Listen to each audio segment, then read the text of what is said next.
So darling, save the last dance for me. Seems to me some fine things have been laid up. In 1955, a young man walked into a small recording studio in Memphis, Tennessee, and recorded a song that changed popular music forever. His name was Elvis Presley, and for the next 20 years, the world called that song his. The man who actually wrote it was working a farm in Virginia at the time. His name was Arthur Crudup. He earned almost nothing from the most important recording of the 20th century. He died in 1974, still fighting for the royalties he was owed. That is not an isolated story. Across 5 decades of rock and roll, the same thing happened again and again. A songwriter created something extraordinary. Someone else performed it. Someone else got famous. And the person who actually built the song went home with next to nothing. This is the documented, verified history of 10 men and women who wrote the best-selling songs in rock history and never got the credit. This is the top 10. Number 10. Elmore James and the Riff That Built a Generation.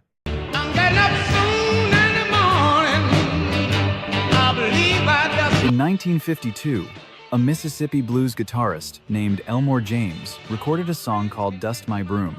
The opening guitar riff, jagged, electric, and unlike anything on the radio at the time, was unlike anything the popular music world had ever heard. James never charted in the mainstream. He toured the South, played the clubs, and recorded when he could afford to. What he did not know was that the riff he created in that session would be borrowed, adapted, and built upon for the next 30 years.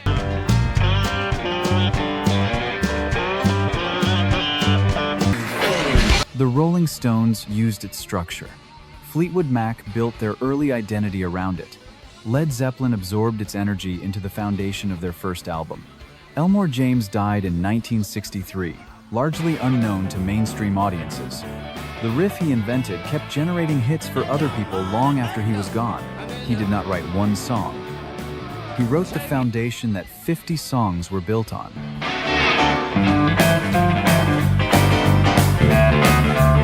Number 9. Chip Taylor and Wild Thing.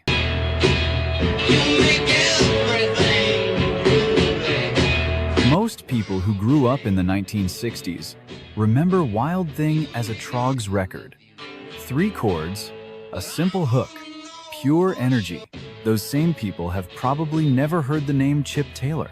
Taylor wrote Wild Thing in under 10 minutes in 1965. He sold the publishing rights for almost nothing and watched the song become one of the most covered tracks in rock history. The Troggs took it to number 1. Jimi Hendrix turned it into a defining moment at the Monterey Pop Festival. It has been recorded by more than 200 artists.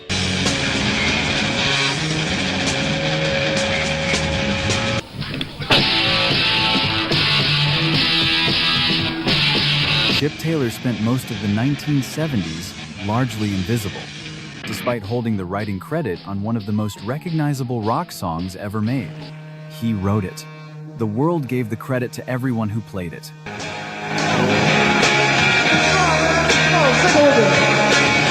Number 8. Wanda Jackson and the sound Elvis Presley borrowed.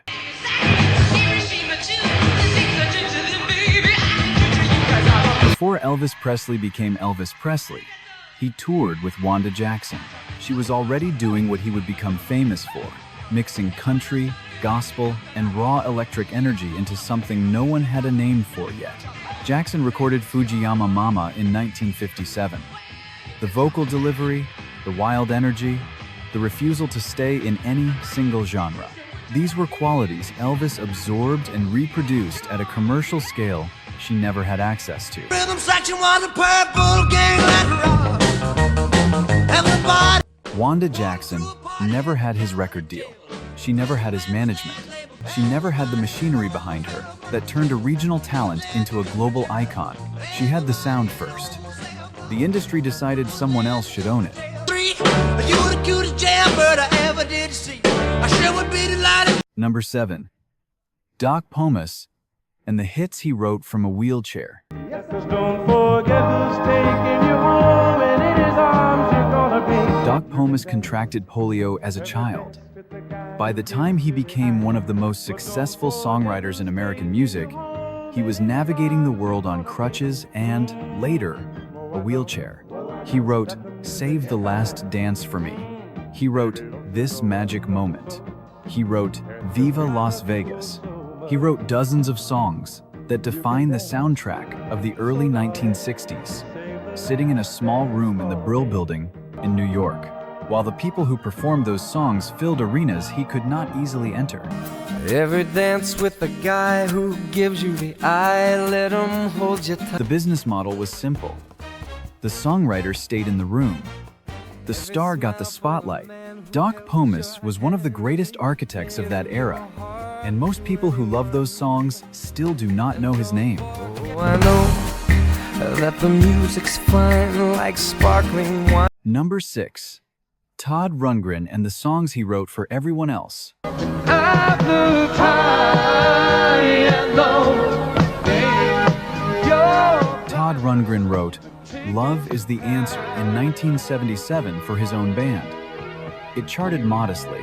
2 years later, a soft rock duo called England Dan and John Ford Coley recorded the same song and took it to number 10 on the Billboard Hot 100. He wrote "Can We Still Be Friends?", a song of such emotional precision that Robert Palmer recorded it in 1979 and turned it into a top 20 hit. Most people still think of it as a Palmer record.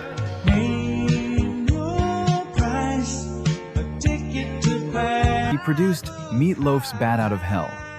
He wrote songs for New Zealand chart toppers. In 1983, he sat in a room with Nile Rodgers and co-wrote a song called "Kissing with Confidence," featuring an uncredited Carly Simon on lead vocals, that appeared on the very first volume of Now That's What I Call Music. Todd Rundgren never chased the credit. He chased the craft. The credit went elsewhere. Light up the world, shine on me. Number 5. Graham Parsons and the blueprint the Eagles used. This old earthquake's gonna leave me in the poor. In 1968, Graham Parsons convinced the Byrds to record an album called "Sweetheart of the Rodeo," a country rock record so far ahead of its time that the label did not know how to market it, and the rock press did not know how to review it. 2 years later, Parsons formed the Flying Burrito Brothers and refined the sound further. Country harmonies, pedal steel guitar, emotional storytelling set against electric rock arrangements. Graham Parsons died in 1973 at the age of 26. The following year, the Eagles released "On the Border," then "One of These Nights," then "Hotel California."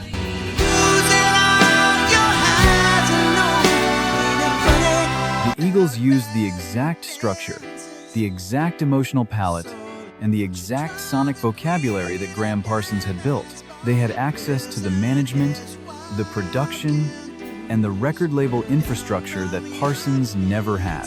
He built the house. They moved in and sold it to the world. Seems to me some fine things have been laid. Number 4. Mickey Newbury and the songs that made other people famous.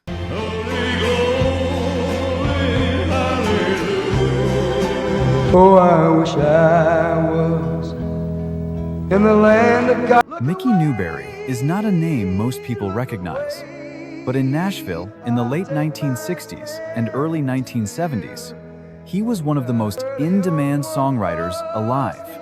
Kenny Rogers recorded his songs. Eddie Arnold recorded his songs. Elvis Presley recorded his songs. Ray Charles recorded his songs.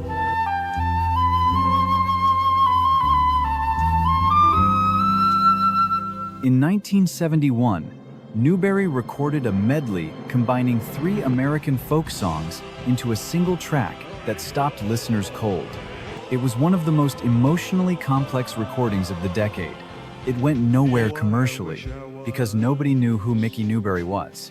The people who performed his songs went on tour. He stayed home and kept writing. The hits were his. The fame was always theirs. Early Lord, one frosty morn, look away. Number 3. Roy Wood and the band he invented but never got to keep.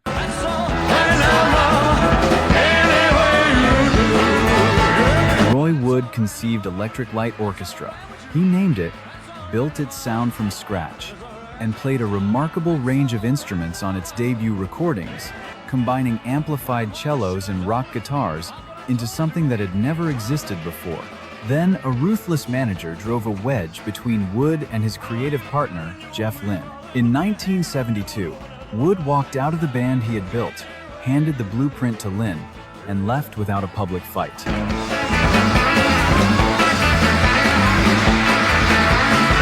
that guy you foolin', wish he ain't no good for you, but that's alright. Jeff Lynne took that blueprint and turned it into one of the biggest stadium acts of the 1970s. Sold out arenas across 2 continents, inducted into the Rock and Roll Hall of Fame. Roy Wood spent the following decades in cult status, remembered by most casual fans for a single Christmas song. He imagined it. He built the foundation. Someone else put their name on the door. That's alright now, mama, anyway. Number 2. Robert Johnson and the 30 songs that built rock and roll.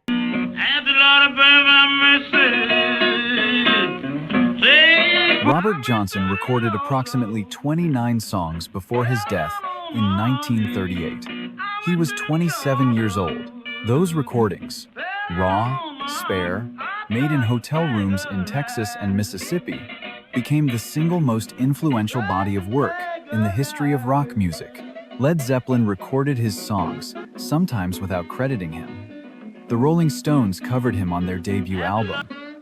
Eric Clapton spent decades calling him the most important blues musician who ever lived. Down to the crossroads, try to make it right. Johnson sold almost no records during his lifetime. He died in poverty. The masters were controlled by others. The royalties went elsewhere. His voice and his guitar are the root system underneath almost everything in classic rock. He built the foundation. The entire industry built its commercial empire on top of it.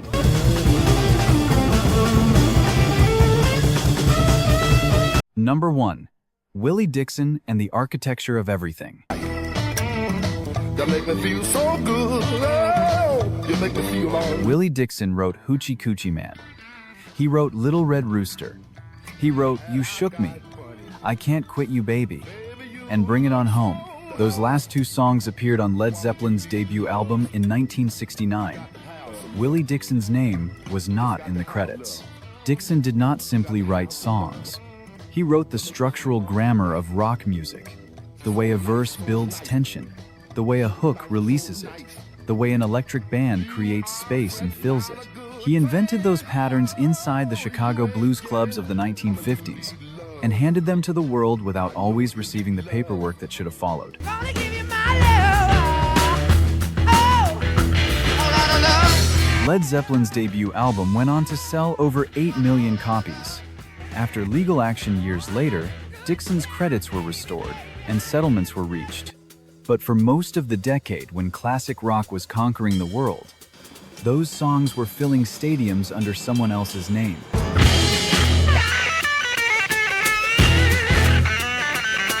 Willie Dixon built the house that classic rock lives in. He is the outlaw who wrote the best-selling songs nobody knew were his.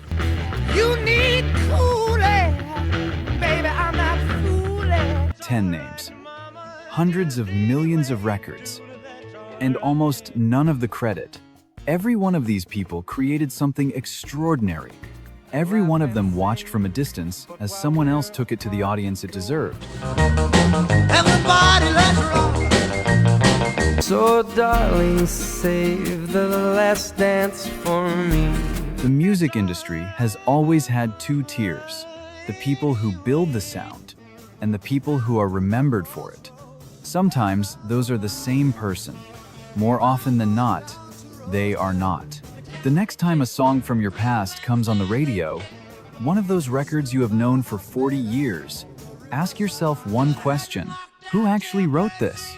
The answer might be someone you have never heard of. See